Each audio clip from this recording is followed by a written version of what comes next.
Welcome to Lead and Follow, a podcast that explores how great collaboration actually happens. I'm your host, Sharna Fabiano, author of the book Lead and Follow, The Dance of Inspired Teamwork. And I'm pleased to bring you the latest research, insights, and learning methods to help you work together better with the people around you. I help founders, solopreneurs, and new leaders become great at collaborating because I've seen how much more becomes possible when people integrate their ideas, perspectives, and strengths in a practical way. To learn more about coaching with me and for a one-time discount on your first session, go to sharnafabiano.com/coaching and enter the promo code podcast. The link is in the show notes. And now, here's the episode. Today I'm talking with my upstairs neighbor, Ryan Moody. Ryan is a chemical engineer, and she works on hydrogen fuel cell development for cars here in California. She's also someone who really enjoys being involved in community, and so I'm looking forward to hearing her thoughts on leading and following both in a technical industry like engineering, but also beyond. Ryan, welcome to the podcast. Thank you. I'm excited to talk with you today. Great. So I want to kind of start with something a bit more mundane. You work on hydrogen fuel cell technology, which I didn't really know about before I met you. So I wonder if you could just give us a brief overview, like what is it that you do and what's your kind of day-to-day work life? Yeah, sure. So I'll tell you a little bit about fuel cell vehicles first, and then what I actually do in the industry. But a fuel cell electric car or a fuel cell vehicle is electric in a similar way to how a Prius or a Tesla or another car is electric, except those are powered by batteries and these are powered by hydrogen fuel cells. And so what you do is similar to a gasoline-driven car. You'll drive to a gas station, except it puts hydrogen gas in your car instead. And then there's a chemical reaction that goes on inside of the car, and that chemical reaction produces the electricity that runs the car. But the cool thing is that out of the tailpipe only comes water. And so it's environmentally friendly in that way that the only tailpipe emissions are water and not CO2 or other particulates and things like that. And so my role in the industry is I'm an operations manager. And so I manage these hydrogen refueling stations. And it's a bit difficult just because it's new technology. They haven't been around for all that long. So there's lots of technical challenges, lots of personal challenges, and it's really cool just being a part of this growing energy industry that hopefully will make the environment greener. Thank you for that. I feel like you've just given us this little sneak peek of the future, which is coming a lot faster than we might think. And we're all going to be involved in it, this transition to new energy sources in one way or the other, for sure. I want to ask you about your work in operations. I get the sense that you work with a lot of different people at various levels of the organization. Can you tell us a little about how you see leading and following come into some of those interactions? Yeah, so there's a lot of different people I work with in my kind of day-to-day job. So there's maintenance technicians that I would say in some ways I'm in a leadership role because I sort of maybe approve the maintenance, right, that goes on, but they are really the experts about the way to specifically do different things. But I'm also part of a team, so I'm not the only operations manager of stations, but there's other people who California is the only state so far that has hydrogen refueling stations for commercial vehicles or vehicles that you or I could buy. And so I have a counterpart in the north part of California. So she manages the stations there in San Francisco, and we work together. And then there's sort of this global piece that we're plugged into. And so our boss sits in Germany. And we want to make sure that our stations are running somewhat similarly to the ones that are in the UK or in the Netherlands or in Germany and other stations like that, right? So they can develop similarly. We share similar technologies. We learn from each other's mistakes and overall can kind of progress through the energy transition faster than we might otherwise. Those do seem to be three pretty distinct levels of relationship you're describing. But at the same time, I can definitely see how they all stack and impact one another. Yeah. So I wonder if you feel like there are certain parallels among them in terms of how the leading and following energy flows. Yes, there very much are. And I think in the ways that maybe in a more traditional setting, right, it's hierarchical. And so your boss tells you what to do and you do that. And that's at least not been my experience at all. So my boss, because he sits in Germany, he pre-pandemic was maybe in the US 1 to 3 times a year. And then in the pandemic, absolutely none. And so I make a lot of judgment calls that maybe in a different world or a different environment would be ones that I would turn towards him to make instead. But because I know my area the best, I'm at the station every single day and I get to see what makes the most sense in terms of an engineering solution or a financial solution or something like that. And so that's just, it's a different way of interacting than I had been more used to. Because in my last job, it was much more command and control structure and much more hierarchical in that way. Yeah, I'd love to ask you to just go a little deeper into the experience of that. Yeah. As you described it, a kind of non-hierarchical leading and following. I mean, maybe let's take the interaction between you and Germany, just since that's the last one you mentioned. I am really interested in this idea of leading and following being like actions or behaviors rather than just fixed titles. Because as you say, I think that's a lot more of what our real experience is like nowadays. Yeah. I think one way in which I would have expected him to lead, but I find myself leading more, is when it comes to larger group initiatives that have to do with what we think kind of makes sense for this continuous improvement long term. So there's these day-to-day projects that you work on, and at the end of that project, it's kind of finished, it's out in the world. Maybe it's building a new station. And so that's kind of the end of that one. But there's these longer term initiatives that we kind of bucket as broadly continuous improvement, that I would say that they are most often proposed by me or my counterpart who's in Northern California. So one that she proposed, for example, was she wanted to get us actually a new layer of leadership, like a new boss. She thought that it would be really helpful to have somebody who is regionally focused, not just one who is globally focused over everything going on. She was just like, I'd like to have a little bit more leadership experience and have somebody who kind of holds that role. One that I proposed was that the way that we track a lot of our maintenance currently is handwritten pieces of paper, sometimes Excel files. And so a maintenance technician might go out there and say, hey, this pump's broken. I'll just call a guy that I know to fix it. I'll write down what needs to be done or what was done. And then you lose that receipt or it goes somewhere else. And so you don't really have this history of what's gone on at the site. And that makes it harder in the future when you're saying, hey, did this thing break down last week or last month or last year? It makes it hard to track, like, is this pump performing the way that it should? Or is this dispenser dispensing the way that it should? And so I proposed the solution to sort of have a longer term way of tracking it through a computer program. And in both of those examples, it kind of sounds like something maybe that our boss should have intuitively known. Of course, you want to have somebody who's a regional manager who can give you more day-to-day guidance, or of course you would want to track things through a computer. But I think the reality is, if you're not living it day to day, if you feel like, as the official boss or the boss on paper, right, that you are getting the results that you need, you don't think about maybe how hard it was to achieve that or what it took to get there. And I think that we were just in a better position to support to identify that. And so we said, I think this needs to be done.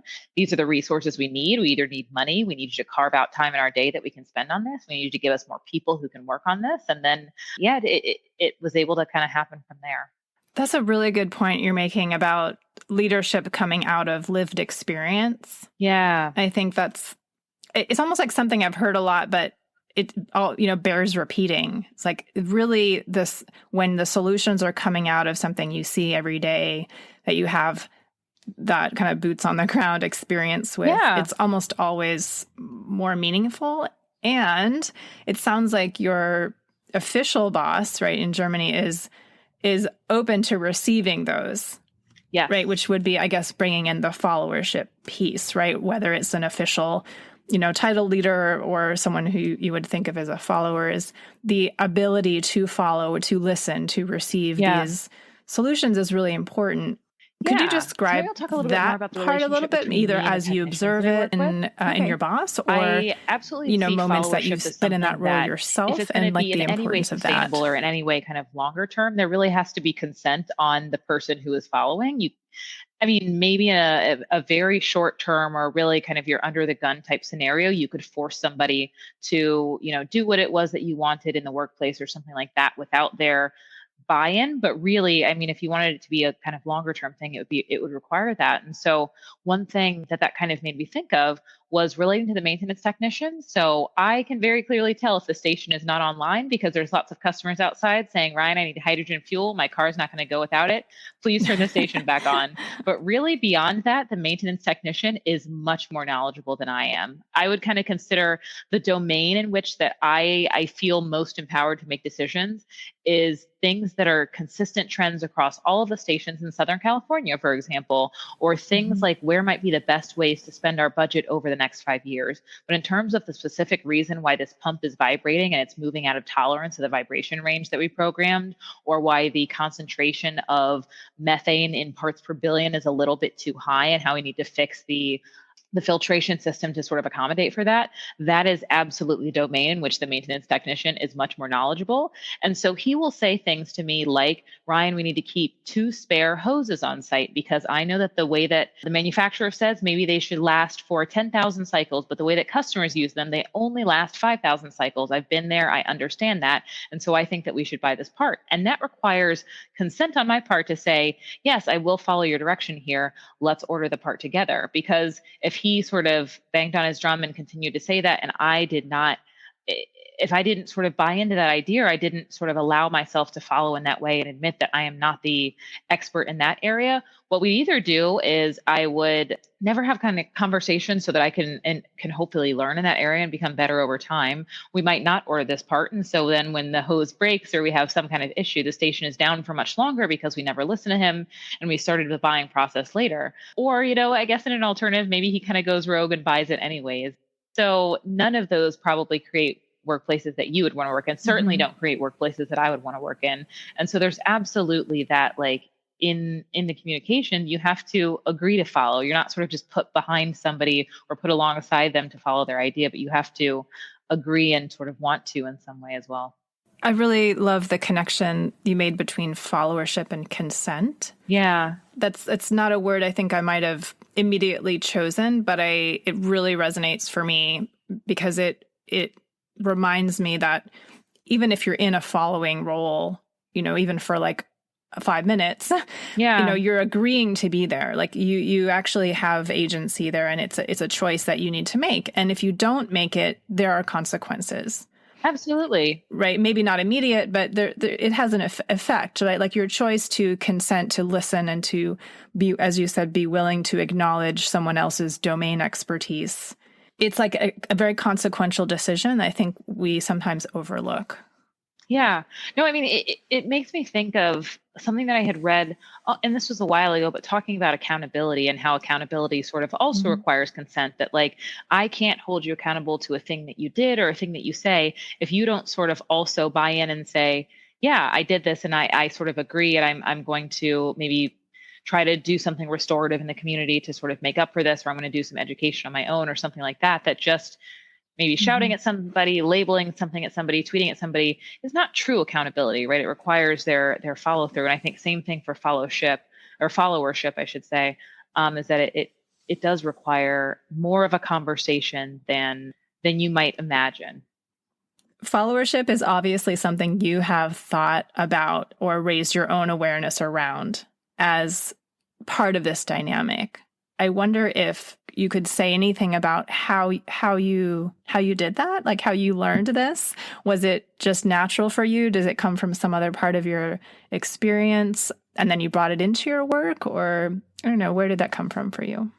I think conceptually, I didn't have language for it until somewhat recently, but conceptually, I think I learned about followership through the practice of the lessons I kind of learned in the social justice space. Because I think, for example, in racial justice work, that a lot of the conversations that are coming out now are talking about how white people should be learning to listen to the experience of Black people and other people of color and what it looks like and feels like to be a good ally. I would say same things in the LGBTQ space, that straight people are sort of requested to listen to and follow ultimately the ideas of what would bring about a more just world in that space, and not say, no, I have one Black friend, I have one gay friend, I have one disabled friend, I know what that should look like.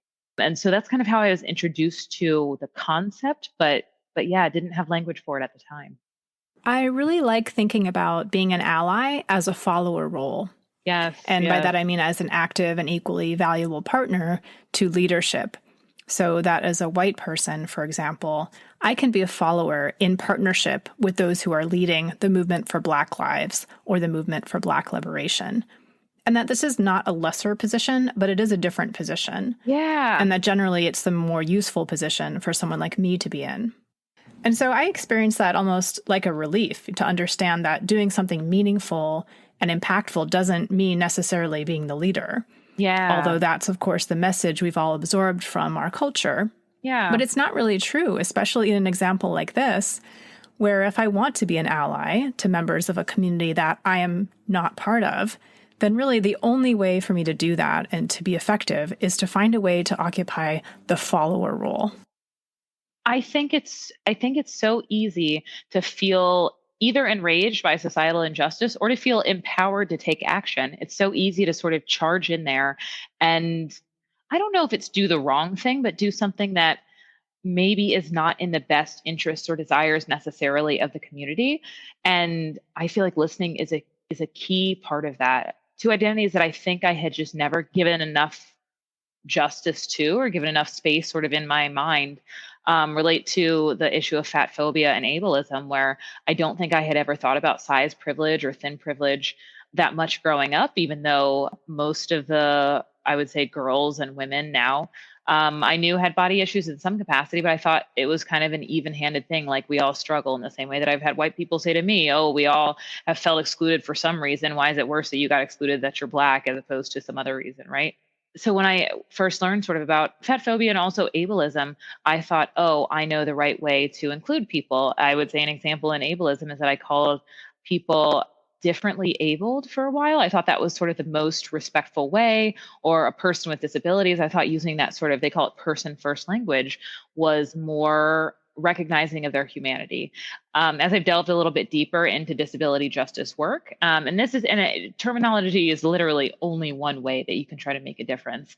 But as I've kind of delved a little bit deeper, I started listening to some really awesome podcasts with disability rights activists and with fat activists. They're in two separate spheres, but sometimes there's overlap.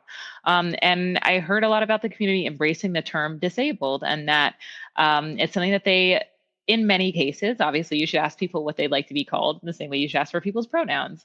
But in many ways, people found being called fat or being called disabled to be empowering or just a statement of fact. They didn't see it as either insulting or not insulting, but it's a fact about who I am in the same way that Black is a fact about who I am. But I wouldn't have known that because previously I had sort of charged in with this idea that's like, no, I will always call people with disabilities. I know not to say the phrase handicapped, but I'll use people with disabilities because that's the most helpful thing. And this is what they, quote unquote, because in my privileged mind, I thought obviously they're always a monolith. And it has shown me so much in that regard, both about how I can be the best in terms of an ally, but also how I can have just like a more rich lived experience. Thank you so much for sharing that example. I think it makes really clear for me how the act of listening can literally change what we see around us, what we say, what we do. In a sense, it changes who we are. And that's something, on the one hand, listening sounds like such a simple thing, but on the other hand, it just never ceases to amaze me how it actually changes our outcomes. And so I do feel that followership and the follower role is very much about listening on a fundamental level. Speaking and listening is an analogy I use a lot, speaking being the leading side and listening being the following side. And that's something that humans do very organically, just like we're doing here. And so I believe it's something we can then translate out into more complex forms of relating and working together.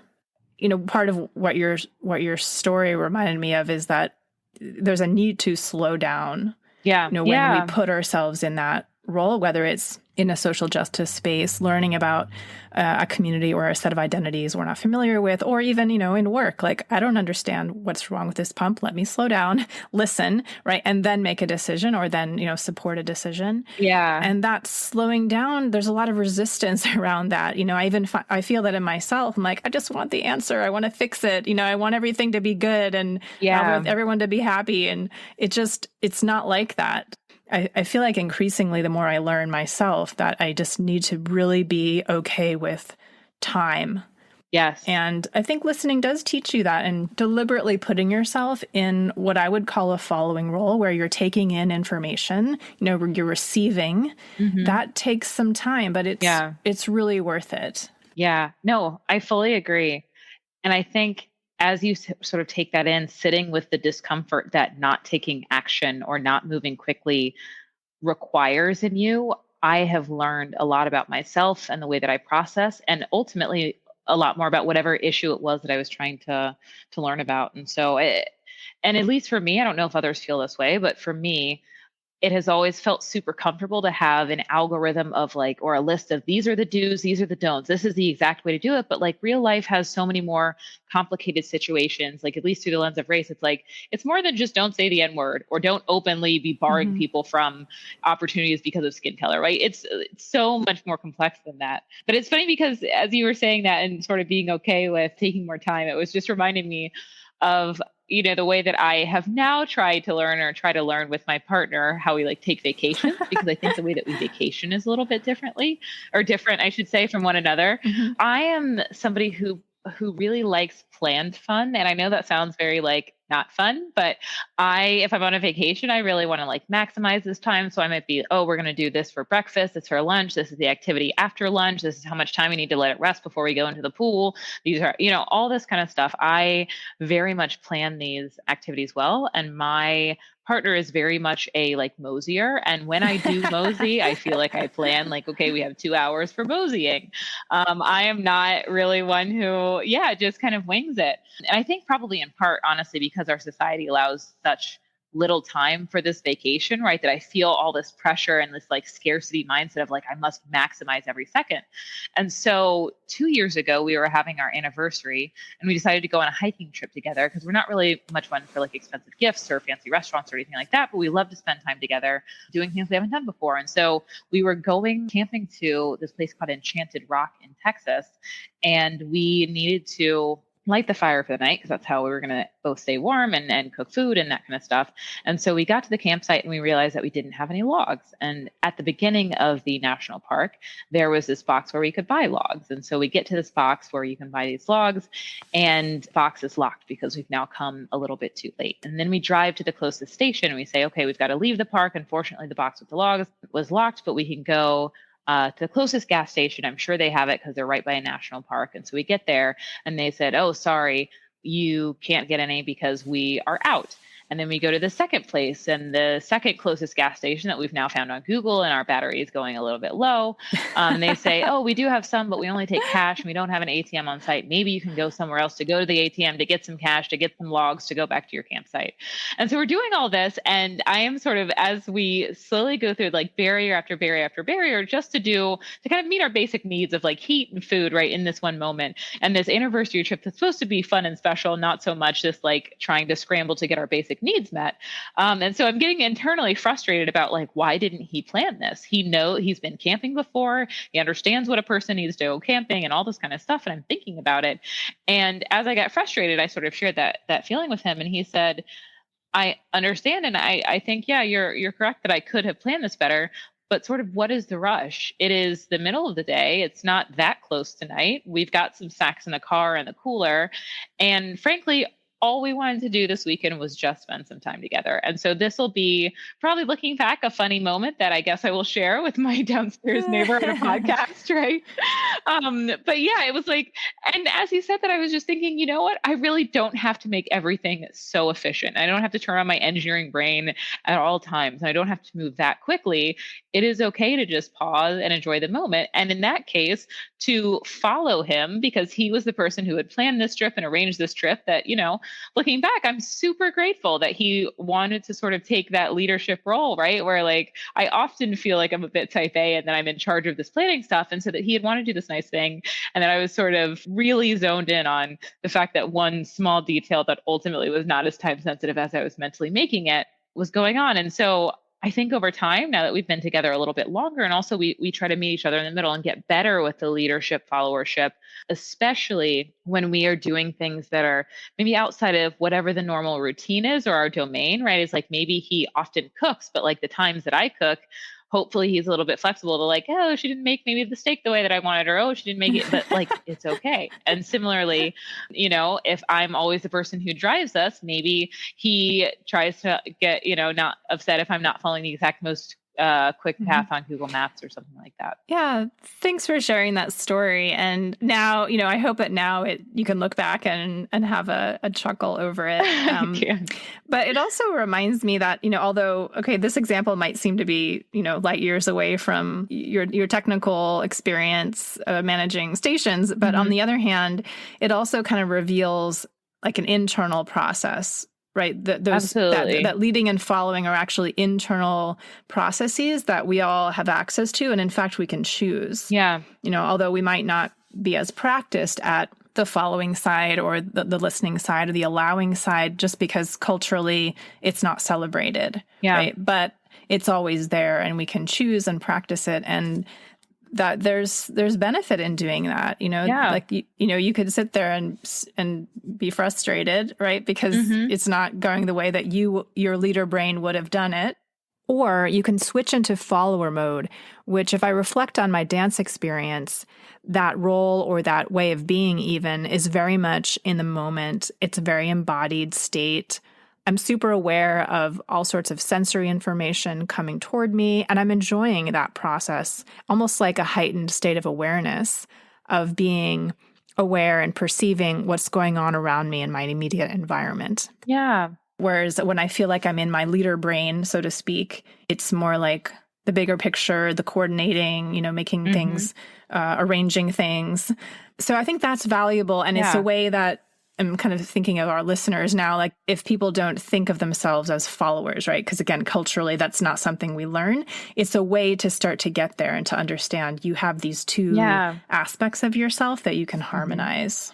Absolutely. And I think the opportunity, as you were describing it in a dance context, I think the opportunity that I see there, because I feel very much that I was trained that in the same way that we were all socialized, that like leader is what you want to be. Everybody's looking for a leader. Nobody's really looking for a follower. But for me, my experiences following have allowed me to be more present and soak things in more. So I follow the technician and I get to learn how something works more instead of be worried about if I'm going to fix it that quickly. Or on my anniversary trip, it's like I can just experience and look around and I get to soak things in more. Yeah. And then invariably, I imagine, I mean, you've already given us some great examples of like when you are there and able to soak things in or take in information or just, acknowledge the fact that someone else has a piece of information you might not, it invariably strengthens your own leadership capacity, your own, not only your own pleasure and like contentment maybe in the moment, but then your own ability in the future to act from a more informed place. Have you seen that dynamic happen either in work or in community? Yeah, no, absolutely. I mean, in both contexts, honestly, I think initially I was thinking about a work example where I was able to follow this maintenance technician. And then, the next time when somebody new from the team was joining, I felt comfortable sort of leading them around the plant and showing them what things did. Nice. But yeah, there have also been sort of facilitation examples in some of the community projects or groups that I'm a part of. One thing that I do for a community group that I am a part of is that we will pack food for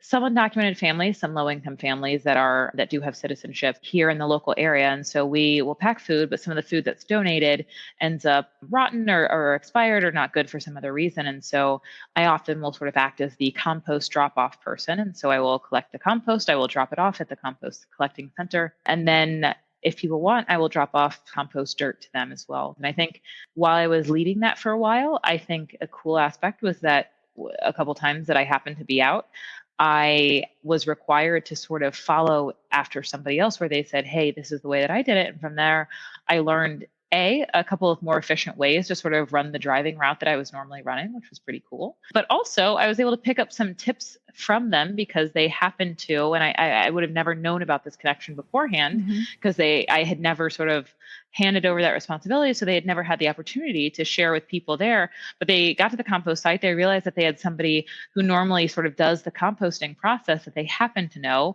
They got into a conversation about community gardens. Because of that conversation that we ended up coming back, and this person now who was filling in for me was offering me tips on sort of building my own urban garden and things like that. And so as a result of that, I'm now growing some sweet potatoes on my porch, which is pretty cool.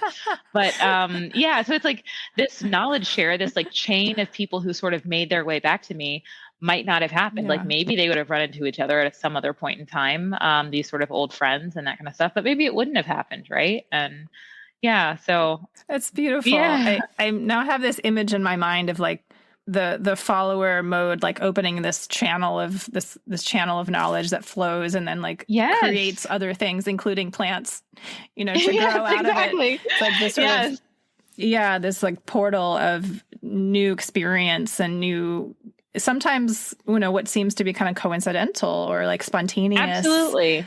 Connections, that wouldn't normally have happened if we had just not been open or said like, no, I know how to do this route. I'm just going to do it the way I've always done it. And I know best. Exactly. And so forth. And, for sure, there's a time for that, right? For the decision making, which is, the leader mind, which shuts out other options. And there's for sure, a need for that. But, there's at the same time, if it's only that, right, then that's limiting, right? And so I think the followership is that thing that opens other possibilities. And it's like you could turn it on like a hose almost and be like, okay, we need a little bit of water here now. Okay, that's good for now. Now let's make another decision.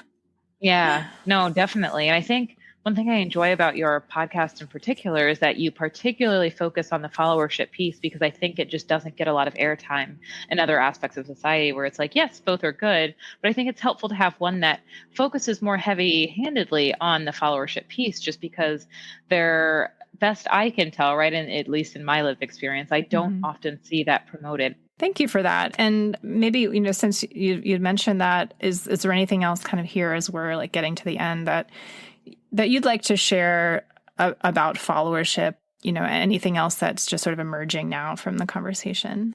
I think for me, having grown up in a family/society where I feel like leadership was so heavily emphasized, I felt like it was initially kind of difficult to get in on understanding how to do followership, and then also feeling like it was a skill set that was worthwhile investing in and developing. And I guess if I was to offer a piece of advice sort of in that vein, if anybody else has had a similar lived experience to me, is that I was able to start by asking questions, which I thought was initially very helpful, but also after sort of that initial phase of just you stand there where kind of like an open vessel and you're just like, pour knowledge into me, right. That pretty quickly after that, I found that it was really cool to sort of to learn alongside people, and sort of it felt more of that like sort of flat structure than that hierarchical structure where maybe I get a tiny piece of it and I give back a tiny piece of leadership or knowledge or advice. And so that was sort of the process that I followed. I'm certainly still learning and growing in my comfort, right, as a follower, but I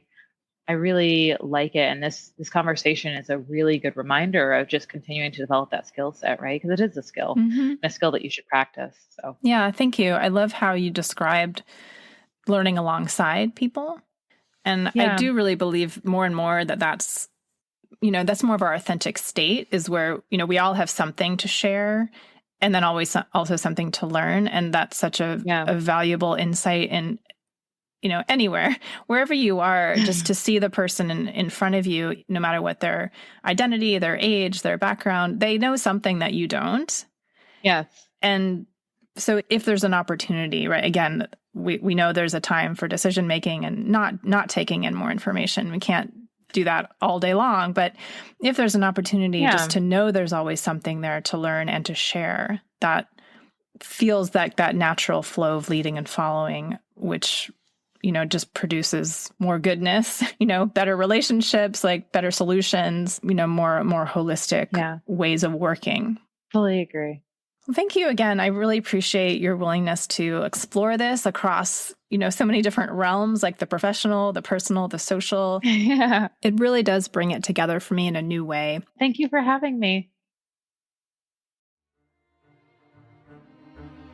You have been listening to the Lead and Follow podcast. Special thanks to Glover Gill for composing our music.